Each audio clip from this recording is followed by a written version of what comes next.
force qui transforme les ténèbres en espérance. C'est ainsi que Juliette Binoche, la présidente du jury du 78e Festival de Cannes, a présenté Jafar Panahi, la palme d'or de ce festival, le réalisateur iranien qui présentait un simple accident, une plongée dans les traumatismes humains et personnels du réalisateur qui a toujours dénoncé le régime autoritaire de son pays, l'Iran, et qui a lancé un appel pour la liberté, un appel mondial qui a résonné à l'occasion de la récompense suprême qui lui est accordée par le plus grand festival du monde. شیوا خانوم تو اصلا چه شکلی به رفیق عمو سالارت اعتماد داری؟ مطمئنی نمیفروشتتون؟ اینی که من میبینم یه چک بخوره اسم همه رو به خط گفته. تو هم واسه من بلبل شدی حق میکنی. تو چیزی از حق وارد جوجه؟ تو چرا فقط فکر میکنی خودتی که میفهمی؟ همه حق دارن نظر بدن. Le Grand Prix est revenu à Joachim Triers, le Norvégien, pour Valeurs sentimentales. Le meilleur comédien, c'est Wagner Moura dans Agent secret de Kleber Mendoza Filho. Et la meilleure actrice, c'est Nadia Meliti pour le très beau film de Avia Herzi, La Petite Dernière. Beaucoup d'émotions lors de la remise de ce prix. Cédric Klapisch a fait l'événement en venant pour la première fois au Festival de Cannes avec La Venue de l'avenir qui est sorti en même temps sur tous les écrans. On le retrouve avec ses comédiennes. La maison est restée fermée depuis 1944. Elles ont vraiment un mystère, ces photos. On se demande c'était quoi leur vie. Je veux aller à Paris, Gaspard. J'ai besoin de savoir qui est ma maman. Tu l'as pas vue depuis combien de temps, ta mère? 20 ans. Pourquoi vous voulez quitter le Havre? Bah, tout se passe à Paris maintenant. Ah mais ça y est, c'est parti. Et voici La Venue de l'avenir. Cédric Klapisch est là, évidemment. Suzanne Lindon, Sarah Giraudot. C'est un film présenté au Festival de Cannes. La Venue de l'avenir, Cédric, il est incroyable d'imaginer qu'avoir 20 ans, aujourd'hui, avoir 20 ans à la fin du siècle dernier, au fond, il y a quelque chose qui peut, à un moment donné, occasionner une rencontre incroyable. Oui, le but de ce film-là, c'était de fabriquer une sorte de face-à-face entre les deux époques et donc parler de la jeunesse en 1895 et de la jeunesse aujourd'hui. Et tout ça avec le portrait d'une famille qui retrouve une maison abandonnée et plein de secrets. C'est ça, on ouvre la porte et on va peut-être découvrir un portrait comme ça en noir et blanc de quelqu'un qui aurait vécu bien l'avant. On ignore évidemment deux personnes. Et Suzanne, là, qui interprète, qui va nous amener dans cette époque-là, comme ça. Une rencontre, finalement, de se dire, il y a un lien de famille, mais c'est tellement touchant de la retrouver, de la voir.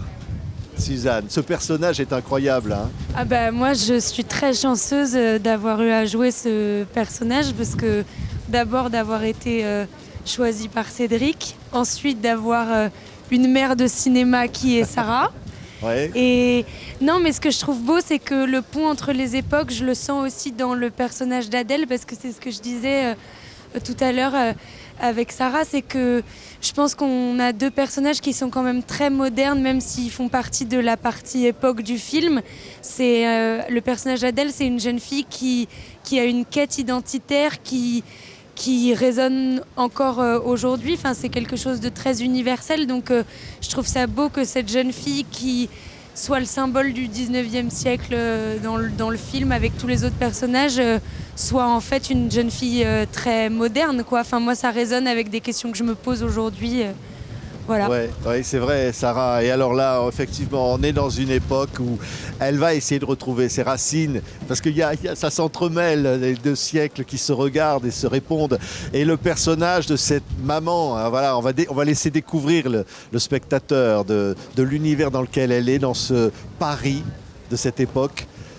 Oui, c'était une femme qui avait une soif de liberté. Donc pareil, dans cette époque où les femmes avaient un avenir quand même tout tracé, elle avait cette soif-là de liberté, de vie d'artiste, elle aimait les hommes, donc elle s'est un peu défait de ses chaînes en quittant un peu ses racines, justement, ou les racines qu'elle commençait à créer, elle quittait... et elle va retrouver sa fille qui, elle, est en quête justement de ses racines, donc ça va donner... Cette nouvelle rencontre va donner un sens à sa vie. Ouais, on va regarder quelques images de la bande-annonce. L'avenue de l'avenir, le nouveau film de Cédric Klapisch. Regardez. C'est mon père. C'est qui mon père? Oui, ça me semble évident que c'est le tableau d'un impressionniste. Je me suis fait draguer par Victor Hugo. J'ai un peu l'impression de découvrir ma famille. Une vraie famille.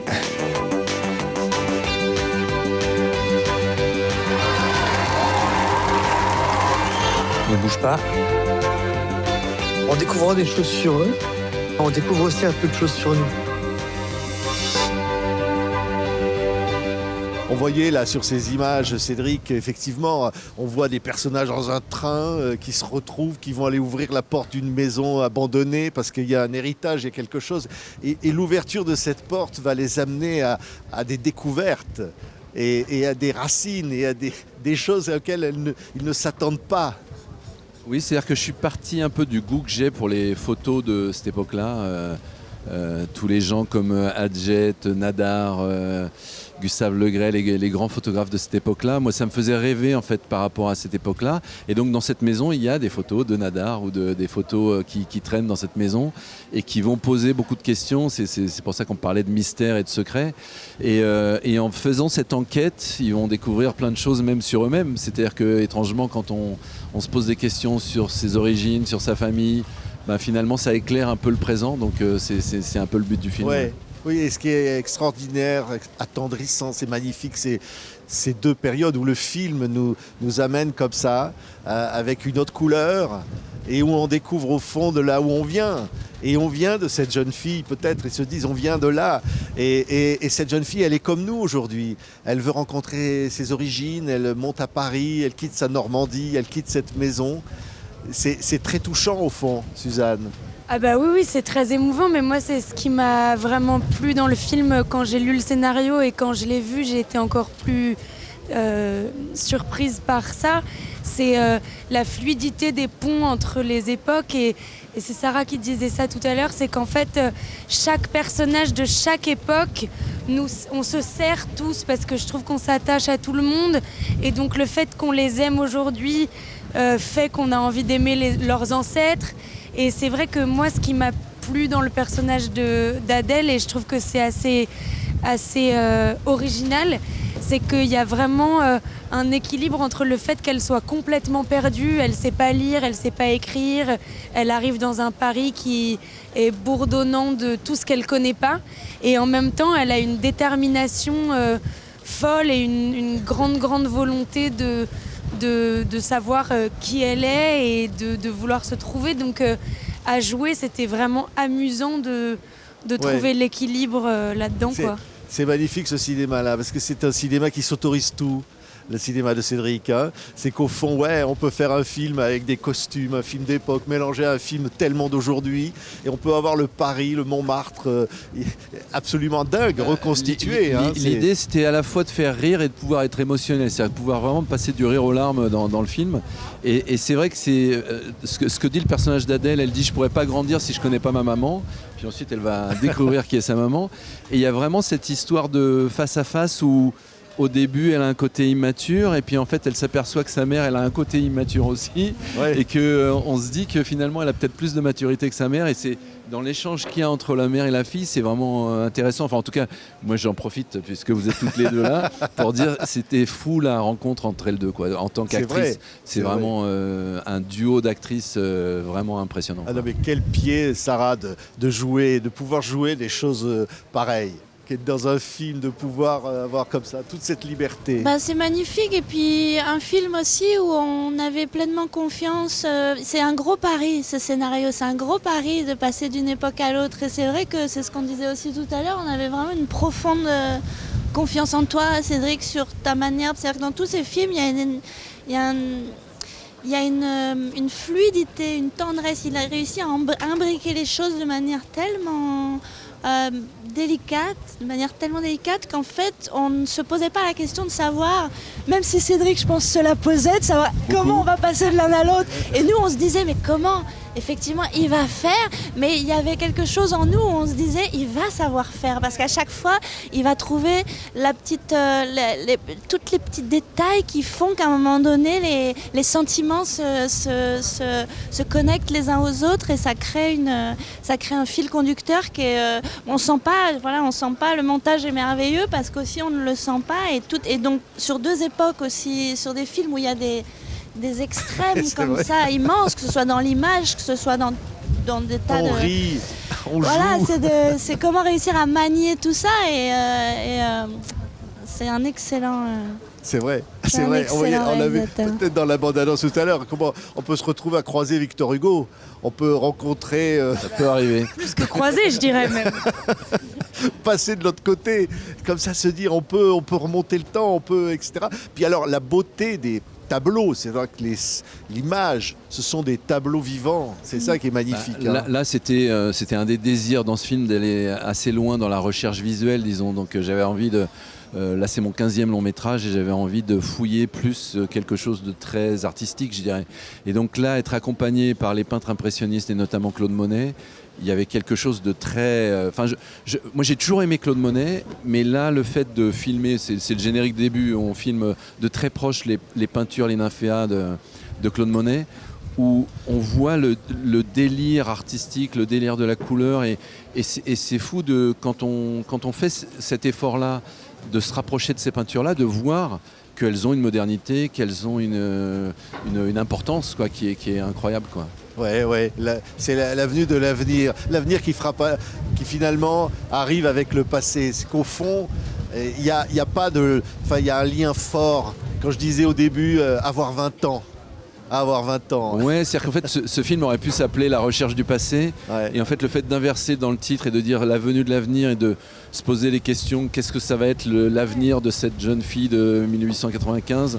Et donc nous, en tant que personnes qui vivons en 2025, on se pose la question de l'avenir des gens du passé et de faire ces jeux temporels comme ça, c'est ce qui fabrique à la fois la comédie et j'imagine, enfin j'espère en tout cas ce qui est intéressant dans le film. Mais c'est Et de revenir vers le jubilatoire. passé dans tous ces 4 personnages contemporains, c'est ça qui est beau, c'est qu'ils partent vers un avenir différent, ils sont transformés en fait en étant revenus dans leur passé. Donc c'est Et moi, ce que j'adore aussi, dont je me suis rendu compte quand j'ai découvert le film, c'est que dans la partie de l'époque, c'est là où il y a vraiment le trio. Alors il y a Abraham qui est vraiment le jeune des cousins, mais il y a le trio des jeunes acteurs dans l'époque. Et donc je trouve qu'il y a quelque chose de moderne aussi qui se joue là, de voir un peu ceux qui débutent au passé, quoi. Je trouve ça assez drôle et amusant d'avoir fait ça. Et avec les mêmes questionnements, mais dans des temps très différents. C'est aussi beau de voir les comparaisons du rapport au temps où déjà au 19e siècle, tout allait très vite pour eux, les choses changeaient. Techniquement, tout bougeait. Il y avait la machine, l'appareil photo qui allait peut-être prendre place. Et finalement, non. Au dessin, à la peinture, où Anatole, il veut capter le mouvement. Enfin, il y a toutes ces questions-là. Et puis quand on passe en comparaison avec le contemporain, on voit que le rapport au temps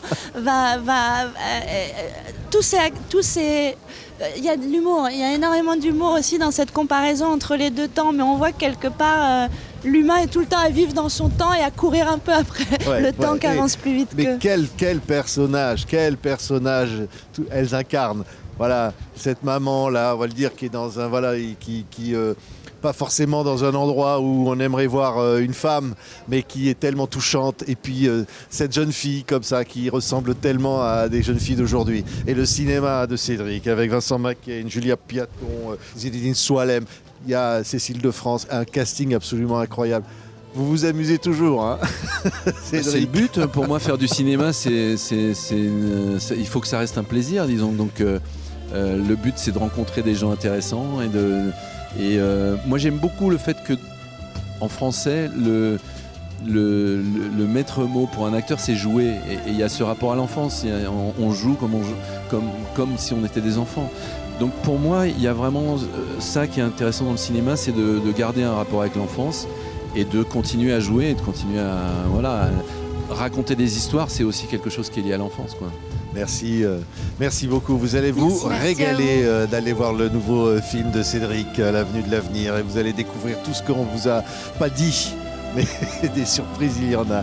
C'est formidable. Merci beaucoup. Merci à vous. Merci beaucoup.